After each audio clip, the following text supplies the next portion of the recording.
வணக்கம். இன்றைய ஜீவா சினிமாவில் பிரேம் ஆனந்த் அவர்களுடைய இயக்கத்தில் நடிகர் சந்தானம் மற்றும் அவருடைய படக்குழுவினர் நடித்த டிடி நெக்ஸ்ட் லெவல் இந்த படத்தை பற்றி பார்க்க போகிறோம். இந்த படம் பார்த்தீங்கன்னா ஒரு ஒரு என்ன சொல்கிறது, சினிமா ரிவ்யூஸ்க்கே ஒரு வித்தியாசமான படம். ஏன்னா இது ரெண்டு விதமாக அந்த படத்தில் சொல்லியிருக்காங்க. சினிமாங்கிற பேரில் குப்பை படமாக எடுத்து வச்சிங்கன்னா அதை நாங்கள் விமர்சிக்க தான் செய்வோம், அதில் நியாயம் இருக்குது அப்படிங்கிறத இந்த படத்தை இயக்குனர் பிரேம் ஆனந்த் ரொம்ப அழகாக சொல்லியிருக்காரு. அதை உண்மையிலேயே நம்ம பாராட்டணும். ஏன்னா ஒரு சினிமாக்காரராக மொக்க படம், குப்பை படம், கேவலமா படம் எடுத்தா, தியேட்டர்ல தூங்குற மாதிரி படம் எடுத்தா, எடுத்த படத்தையே எடுத்து வச்சா, அதை ரிவ்யூவர்ஸ் வந்து ஒரு நல்ல சினிமா ரசிகன்கிறவன் நல்ல விமர்சகனா இருப்பான். அவன் விமர்சித்து கிழிச்சு தொங்க விட தான் செய்வான். நான் மாத்திக்க முடியாது அப்படிங்கிறத ஒரு திரைப்பட இயக்குனரே, அந்த துறையில் இருக்கின்ற ஒருவரே கேவலமான சினிமா எடுத்தா காரி துப்புங்க, இவங்கள கிளிங்க அப்படிங்கிற ஒரு மெசேஜ் சொல்லியிருக்காங்க. அதே சமயம் இந்த சினிமா ரிவ்யூங்கிற பேர்ல கிசு கிசு, ஆபாசம், அவதூறு, காசி பேசுற குரூப்புகளையும் இந்த மாதிரி கேஸுங்க தான் நம்ம என்ன சொல்றது, இதை வச்சு பிழைக்கிறவங்களையும் நம்ம காலி செய்யணுங்கிற அந்த ரெண்டு கேட்டகரியும் இந்த படத்துல வந்து சொல்லியிருக்கிறாங்க. இதுல சந்தானம் பார்த்தீங்கன்னா சினிமா ரிவ்யூவர். அவர் வந்து கடைசி வரையும் உயிரே போனாலும் தப்பான சினிமாவை நான் விமர்சிப்பேன், அதுல நான் உயிரே போனாலும் சமரசம் செய்ய மாட்டேன் அப்படின்னு அவர் எடுத்திருக்கிறாரு. இது ஒரு நல்ல விஷயம். திரைத்துறையில் இருந்தே சினிமாக்கள் டுபாக்கூரா இருந்தால் அதை விமர்சிக்கலாம் அப்படின்னு சொல்லக்கூடிய ஒரு நேர்மைக்கு இந்த படத்துக்கு நம்ம சொல்லிட்டு பண்ணணும்.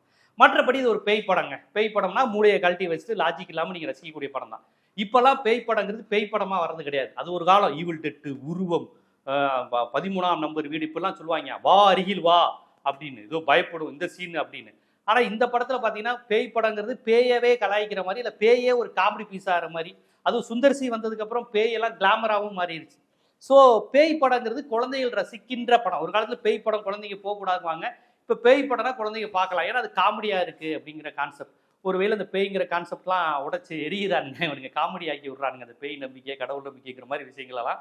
அந்த மாதிரி படம் தான் இந்த படமும். ஸோ எந்த லாஜிக் இருக்காது. அது சந்தான படத்தினுடைய பேட்டர்ன் உங்களுக்கு தெரியும். பெரிய கதை, திரைக்கதை, சமூகத்துக்கான பிரச்சனை எதையுமே அவர் எடுக்க மாட்டார். ஒருத்தனை மாற்றி மாற்றி கலாய்க்கிறது, அவரை கலாய்ச்சிக்கிறது, அவங்க அம்மா கதாபாத்திரம், அப்பா கதாபாத்திரம், தங்கச்சி யாரையும் விடாமல் கலாய்க்கிறது, கிண்டல் அடிக்கிறது, பாடி ஷேமிங் பண்ணுறது, இதுதான் சந்தானத்துடைய பேட்டர்ன். ஆனால் இந்த படம் அப்படி இல்லை. அதை தான் சொல்ல வரேன். இந்த படத்தில் உண்மையிலேயே சந்தானம் வந்து ஒரு சீரியஸாக படம், காமெடி படம். ஆனால் அவருடைய கதாபாத்திரம் சீரியஸாக இருக்குது. இதில் சந்தானமாகவே அவர் தெரியல, அந்த கதாபாத்திரமாகவே இருக்கார்.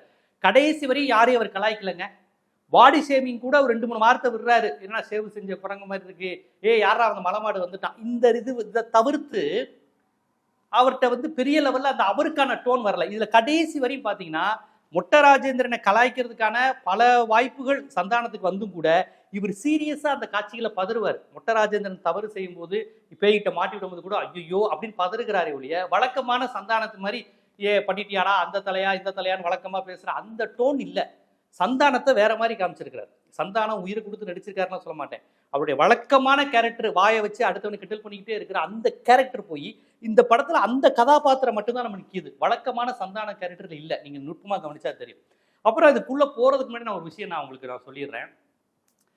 மொட்டை ராஜேந்திரன், நெல்சல் ரவி, இந்த 2 கதாபாத்திரமும் படத்துல வந்து சூப்பரா பண்ணியிருக்காங்க. குழந்தைகளை விழுந்து விழுந்து சிரிக்க வைக்கிற கேரக்டர் இவங்க 2 பேரும் தான் அந்த படத்துல. செம்ம கேரக்டர். நெல்சல் ரவியை வந்து ரொம்ப நாளுக்கு அப்புறம் இப்படி ஒரு கேரக்டர்ல நம்ம பார்த்துருக்கோம். நெல்சல் ரவி ஒரு முதிர்ச்சியான நடிகர் தான். கிட்டத்தட்ட ஒரு 45 வருடமா சினிஃபீல்டில் இருக்காருன்னு நினைக்கிறேன். அவர் 45 மேலே கூட இருக்கலாம். இந்த படம் அவருடைய இத்தனை வருஷம் நடிச்சிருப்பாரு. ஹீரோவா, வில்லனா, குணச்சித்திர நடிகர், காமெடி நடிகர், சைடு ஆக்டர்னு என்னென்னமோ பண்ணிட்டாரு. அப்பா கேரக்டர், தாத்தா கேரக்டர், அண்ணன் கேரக்டர், ஹீரோக்கு ஃப்ரெண்டுன்னு என்னென்னமோ பண்ணிட்டாரு. இது அவருக்கு உண்மையிலேயே வித்தியாசமான கேரக்டர். வயசுக்கு ஏற்ற கேரக்டர். நல்ல சென்ஸ் ஆஃப் ஹியூமரை சூப்பராக வெளிப்படுத்தியிருக்காரு நெல்சல் ரவி. செகண்ட் ஹாஃபில் படத்தை நகர்த்துறதே நெல்சல் ரவியும் மொட்டை ராஜேந்திரன் தான். செம்மையாக பண்ணியிருக்கிறாங்க. அதுவும் குறிப்பாக மொட்டை ராஜேந்திரனுடைய காமெடியை நல்லா கவனித்து பார்த்தீங்கன்னா இந்த படத்தில் சும்மா அவருடைய உருவத்தை வச்சு கேலி பண்ணுறது, கிண்டல் பண்ணுறது, இதுதான் மேக்சிமம் நடக்கும். இதில் பார்த்தீங்கன்னா அதை தாண்டி அவர் வந்து ரொம்ப ஒரு ஒர்த்தா ஒரு விஷயங்கள்ல இந்த படத்தில் பயன்படுத்தியிருக்கிறாங்க. மொட்டை ராஜேந்திரன் கொஞ்சம் நல்லாவே பயன்படுத்தியிருக்கிறாங்க. அவர் இயல்பாகவே நல்ல உடற்கட்டு உடையவர். அடிப்படையில் அவர் ஒரு சண்டை பயிற்சினால அவர் ஒரு காமெடியான ஆக்கியிருக்காங்க. பட் அவருக்கு வந்து உடற்கட்டு நல்லா இருக்கும். அதையெல்லாம் நல்லா பயன்படுத்தியிருக்காங்க. ஒரு சீனில் சில மாதிரி நிற்க வைக்கிற காட்சிலாம் நல்ல காமெடியாக இருக்குது. இதை நீங்கள் மற்ற யாரையும் அப்படி நினச்சி பார்க்க முடியாது. அதுக்கு மொட்டை ராஜேந்திரனுடைய ஃபிசிக்கும் ஒரு காரணம். அவர் அப்படி நிற்க வைக்கிறாங்க. அதில் அந்த எலி வந்து பண்ணுறதெல்லாம் குழந்தைகளை வந்து நல்லா சிரிக்க வைக்குது. அதாவது காமெடிங்கிறது இந்த டயலாக் பேசி பேசி அடுத்தவனை கிண்டல் பண்ணி சிரிக்க வைக்கிறது கிடையாது. சில காட்சிகளை பார்த்தாலே சிரிப்பு வரும். ஃப்ரெண்ட்ஸ் படத்துல டயலாக் மட்டும் இல்லை, வடிவேலுடைய body language, total script, scene, அந்த காட்சியே சிரிப்பு வர மாதிரி இருக்கும். அந்த அந்த பெயிண்டை பார்த்தாலே நம்ம சிரிச்சிருவோம் இல்லையா ஃப்ரெண்ட்ஸ் படத்துல. அந்த மாதிரியான நகைச்சுவை படங்கள் வந்து ரொம்ப வருஷமாச்சு. ஃப்ரெண்ட்ஸ் மாதிரி ஒரு படம் வந்து அந்த ஃபர்ஸ்ட் ஹாஃப் ஃபுல்லுக்கு ஃப்ரெண்ட்ஸ் வந்து வடிவேலு தான் ஓட்டுவாப்புல. அந்த பெயிண்ட்டு, அந்த கான்ட்ராக்ட், கோவாலு, இதுதான் படத்துல ஹிட் ஆகும். அது மாதிரியான சில நகைச்சுவை காட்சிகள் இந்த மொட்டை ராஜேந்திரன்ட்ட செகண்ட் ஹாஃப்ல இருக்கு. அந்த சிலை மாதிரி நிற்கிறது, அவர் அப்படி நிற்கும் போது எலி வந்து டிஸ்டர்ப் பண்ணுறது, கடைசியில் அவருடைய டவுசருக்குள்ளே அந்த எலி போயிடுது. கொஞ்சம் கர்ணம் தப்பினால் மரணம்னா இந்த காட்சி கொஞ்சம் ஆபாசமாக போயிடும். ஆனால் அப்படி இல்லாமல் குழந்தைங்க விழுந்து விழுந்து சிரிக்கிற மாதிரி அந்த டவுசருக்குள்ளே இருந்து எலி எட்டி பார்க்கும். அதை எந்த ஒரு வக்கிரமும் இல்லாமல் குழந்தைங்க சிரிக்கிற மாதிரி அதை காட்சிப்படுத்தியிருக்கிறாங்க இயல்பாக. ஒரு டவுசருக்குள்ளே ஒரு எலி போயிடுச்சு, எறும்பு போயிடுச்சுன்னா அதை எப்படி நம்ம ரியாக்ட் பண்ணுவோங்கிறத மொட்டை ராஜேந்திரனுடைய இதில் வந்து நல்லா பண்ணியிருக்கிறாங்க. கடைசியில் அவருடைய காட்சி ஒரு சென்டிமெண்ட்டாகவும் போயிடுச்சு. குழந்தைங்க வருத்தப்படுற மாதிரி, ஐயோ என்னாச்சு மொட்டை ராஜேந்திரன் அன்களுக்கு அப்படிங்கிற மாதிரி சென்டிமெண்ட்டாக, அது நம்ம யாருமே எதிர்பார்க்கல, அப்படி ஒரு சென்டிமெண்ட்டான ஒரு முடிவு மாதிரி காமிச்சிருக்காங்க. அது என்னன்னு நீங்கள் பாருங்கள். மற்றபடி படம் வந்து பார்த்தீங்கன்னா, நான் வழக்கமாக சொன்னது மாதிரி பேய் படம் தான். படத்தில் இரட்டையர்த்த வசனங்கள், ஆபாசங்கள், அந்த மாதிரி விஷயங்கள் பெரிய அளவில் இல்லை. டபுள் மீனிங் பெரிய லெவலில் இல்லை. கொஞ்சம் ஆபாசம்னா அது எப்படி சொல்கிறது, ரொம்ப காமெடியான எடுத்துக்கணும்னா, சந்தானத்துக்கு அம்மாவா கஸ்தூரியை போட்டிருந்தாங்க. என்னடா சந்தானத்துக்கு அம்மாவா கஸ்தூரி கேரக்டரா அப்படின்னு நம்ம யோசிக்கும் போது தான், ஆஹா இந்த அம்மா கேரக்டருக்கு கஸ்தூரியை விட்டால் வேற யாரும் பண்ண முடியாது. ஏன்னா இந்த கஸ்தூரி கேரக்டர் மட்டும்தான் இதில் அம்மாவா பண்ண முடியும். அதே போல் சந்தானத்துக்கு தங்கச்சியா யாஷியா போட்டிருந்தாங்க. அப்போ யோசித்தோம், பொதுவாக தங்கச்சி கேரக்டருக்கு இவ்வளோ கிளாமரா போட மாட்டாங்களே அப்படின்னு யோசித்தா, கதைக்கு அவங்க 2 பேரும் தான் சரி. அதுவும் கஸ்தூரியா அம்மாவா போட்டிருக்கிறாங்க. வேற யாரை அம்மா கேரக்டரை போட்டிருந்தாலும் இது ரொம்ப அசிங்கமாகவும் வேற மாதிரியும் போயிருக்கும். கஸ்தூரியை போட்டதுனால அது கரெக்டாக சரி இந்த அம்மா இப்படி தான் இருப்பாங்க அப்படிங்கிற மாதிரி அந்த கதாபாத்திரமே அப்படி போயிருக்கு. கஸ்தூரி வந்து அம்மா கேரக்டரில் வந்து படு கிளாமராக நடிக்கிற மாதிரியான ஒரு விஷயம். இந்த கேரக்டரை எப்படி அவங்க எடுத்து புரிஞ்சுக்கிட்டாங்கன்னு தெரியல. நமக்கே அது கொஞ்சம் இதாக தான் இருக்குது. ஏன்னா ஒரு கதாநாயகருடைய அம்மா வந்து ஒரு ரொம்ப கம்மியாக ட்ரெஸ் போட்டு ஆபாசமாக ஆடுற காட்சிகள் ஒரு மாதிரி நமக்கு நெருடலாக தான் இருக்குது. இதுவரை எந்த தமிழ் சினிமாவிலும் கதாநாயகனுடைய அம்மா கொஞ்சம் ஆபாசமாக ஒரு கவர்ச்சியாக ட்ரெஸ் பண்ணி ஆடுற மாதிரி எங்கேயும் பார்த்ததில்ல. பட் கஸ்தூரியை அவங்க அம்மா கேரக்டருக்கு செலக்ட் பண்ணதுனால அவங்க கிளாமர் கேரக்டருக்கும் கஸ்தூரியை யூஸ் பண்ணிக்கிட்டாங்க. இதுவரையும் அந்த மாதிரி எங்கேயுமே பார்த்ததில்ல. இருந்தாலும் ஒரு கதாநாயகனுடைய அம்மா வந்து ஒரு அரைகுறையாக ஆடுறது, அதை பையன் பார்க்குறதுங்கிற மாதிரி இந்த மாதிரி காட்சிகள் கொஞ்சம் நெருடலாக இருக்குது, லாஜிக்கு மீறலாக இருக்குது, கொஞ்சம் பார்க்க இதாக இருந்தாலும் இந்த கதைக்கு இந்த மாதிரி இவங்க கொண்டு போய் அதை நியாயப்படுத்தியிருக்கிறாங்க. இன்னொரு புறம் தமிழ் சினிமா இதுகாரம் உருவாக்கி வச்சிருந்த அம்மா சென்டிமெண்ட்டு, தங்கச்சி சென்டிமெண்ட்டு எல்லாத்தையும் போட்டு உடச்சிட்டாங்க. அம்மா என்றால் இப்படி தான் இருக்கணும், தங்கச்சினா இப்படி தான் இருக்கணும், கதாநாயகன் இப்படி தான் வந்து காப்பாற்றுவாருன்னு அது இந்த லாஜிக்கெல்லாம் கண்ணாமண்ணான்னு உடச்சிட்டாங்க. எல்லாமே மரபுகள் உடையுதுங்கிற மாதிரி ஒரு படத்தில் கவுண்டமணி சொல்லுவாப்புல, என்னடா தாலி என் பொண்டாட்டி தாலியை எடுத்து வந்துட்டேன்னு. டேய் இதை வச்சு தானே தமிழ் சினிமாவே ஓடிக்கிட்டு இருக்கு, நீ பாட்டுக்கு அசால்ட்டாக தாலி எடுத்து வந்துட்டேங்கிற, தாலி இல்லைன்னா எப்படா நம்ம தமிழ் சினிமா படம் எடுக்குன்னு கிண்டல் பண்ணுவாப்புல கவுண்டமணி. அது மாதிரி அம்மா என்றால் புனிதம், அம்மா அதுவும் கதாநாயகன் அம்மா என்றால் இப்படிதான் இருக்கணும் அப்படி இப்படிங்கிற அந்த மரபை கூட அந்த படத்துல அசால்ட்டா உடச்சு விட்டாங்க. எந்த ஒரு விஷயமும் இல்லை, எல்லாத்தையும் உடச்சு விடுங்கிற மாதிரி கான்செப்ட்ல தமிழ் சினிமா போயிட்டு இருக்கு. இந்த படத்துலையும் பார்த்தீங்கன்னா பழைய பட பாடல்கள், பழைய காட்சிகள், பழைய மியூசிக்கை போட்டு தான் அந்த படம் எடுக்கிறான். ஏன்னா பெரிய பெரிய ஹீரோக்கள் படமே சொந்தமான இசை கிடையாது, சொந்தமான காட்சி அமைப்புகள், சொந்த வசனம் இல்லாமல் ஏற்கனவே ஹிட்டான படங்கள் காட்சிகளை எடுத்து எடுத்து எடுத்து எடுத்து போட்டு தான் ஓட்டிக்கிட்டு இருக்கிறாங்க. அந்த விதத்தில் பார்க்கும்போது இந்த படமும் பார்த்தீங்கன்னா பழைய பாடல்கள் இது. ஆனால் இந்த படத்துக்கு அது பொருந்தது. ஏன்னா இது ஒரு பெரிய ஹீரோயிச படமோ ஒரு பெரிய எதிர்பார்க்கப்பட்ட படமோ இல்லை, இது ஒரு சந்தான படம்.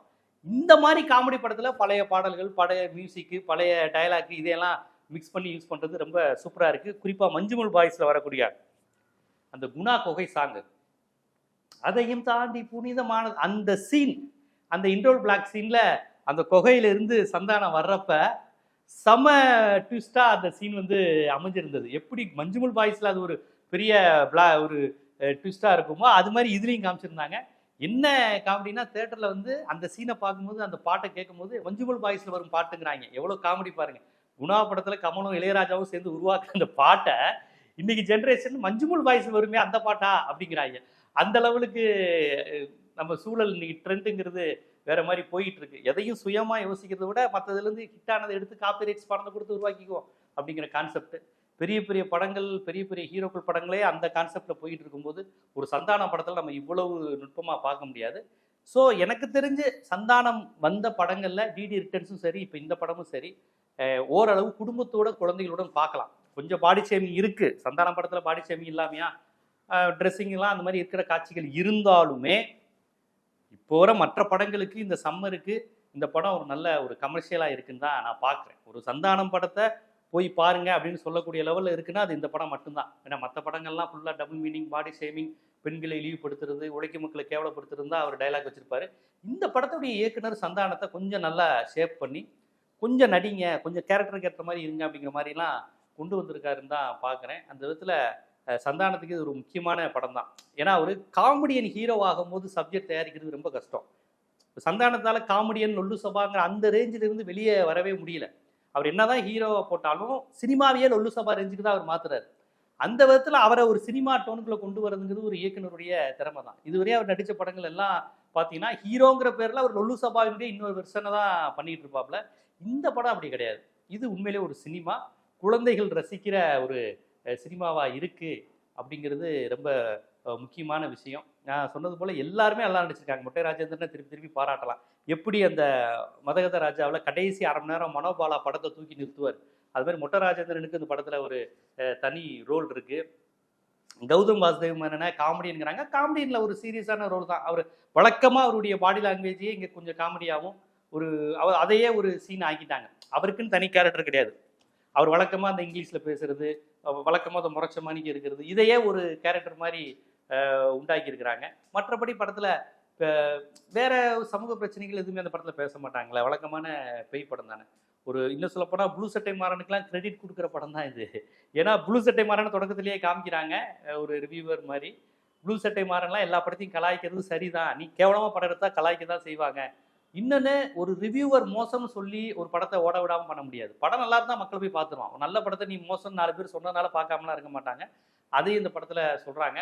வித்தியாசமான ஒரு கான்செப்டை எடுத்துகிட்டு நல்ல ஒரு படத்துக்குள்ள படம், ஒரு படம் தேட்டருக்குள்ள ஒரு படம் ஓடுதுங்கிற ஒரு கான்செப்டில் எடுத்துகிட்டு ஸ்கிரிப்ட் வந்து நல்லாவே பண்ணியிருக்காங்க. ஃபர்ஸ்ட் ஹாஃப் கொஞ்சம் சுமாராக இருக்கிற மாதிரி இருந்தாலும் இன்டர்வல் நெருங்க சுவாரஸ்யமாக இருக்குது. செகண்ட் ஹாஃப் ஃபுல் காமெடியாக இருக்குது. குழந்தைங்க பார்க்கலாம், குழந்தைங்களோட குடும்பத்துடன் பார்க்கலாங்கிற ஒரு படங்கிறது உண்மையிலே மகிழ்ச்சி. உள்ளபடியே ரொம்ப நல்லா தான் எடுத்திருக்கிறாங்க. நான் கூட இந்த அளவுக்கு படம் ஒரு முறை கண்டிப்பாக பார்க்கலாம், அந்த மாதிரி எடுத்திருக்கிறாங்க. ஒரே வருத்தம் என்னன்னா, அந்த சங் பரிவாருடைய மிரட்டலுக்கு பண்ணி அந்த நல்ல பாட்டை போட விடாமல் எடுத்துட்டாங்க. அந்த பாட்டு இந்த படத்தில் இந்த கதைக்கு ரொம்ப சரியான பாட்டு. அந்த பாட்டு மட்டும் ஆடியன்ஸ் நல்லா எதிர்பார்த்தாங்க. அந்த பாட்டை வந்து இவங்க கட் பண்ணிட்டாங்க. அது உண்மையிலே இந்த சினிமா ரிவ்யூ கான்செப்டுக்கு, சந்தானத்துடைய இந்த கேரக்டருக்கு அது பொருந்தக்கூடிய ஒரு பாடல். அதை ஏன் எடுத்தாங்க? இந்த அளவுக்கு அந்த படத்தை எடுக்கிற அளவுக்கு அந்த பாட்டில் ஒன்றும் மோசமாலாம் இல்லை. இந்த படத்தினுடைய கதையை அப்படியே சொல்லக்கூடிய பாடல், அதை எடுத்துட்டாங்க. ஸோ இந்த சம்மருக்கு இந்த படம் உண்மையிலே நல்ல நகைச்சுவையாக இருக்குது. வித்தியாசமான கான்செப்ட். சினிமாவில் புதுசாக முயற்சி செஞ்சு பழசை காப்பி அடிக்காமல் புதுசாக ட்ரை பண்ணால் அதை மக்கள் ஏற்றுக்க தயாராக இருக்கிறாங்கிறதுக்கு இந்த படம் ஒரு உதாரணம். மீண்டும் சொல்கிறேன், மொட்டை ராஜேந்திரனும் நிழல் ரவியும் படத்தில் வேற லெவல் இன்ட்ரோவில் பண்ணியிருக்காங்க. சந்தானம் இந்த மாதிரியான கேரக்டர்கள் இந்த மாதிரி படங்களில் தொடர்ந்து முயற்சிக்கலாம், நடிக்கலாம். இது போன்ற சினிமா குறித்த பார்வைகள், சினிமாவுக்கு பின்னால் உள்ள அரசியல், சமூக பின்புலம் போன்ற பல்வேறு விஷயங்களை நீங்கள் விரிவாக தெரிஞ்சுக்கணுன்னா நம்ம சினிமா சேனலை, ஜீவா சினிமா சேனலை சப்ஸ்கிரைப் பண்ணுங்கள், ஆதரவு தான். நன்றி.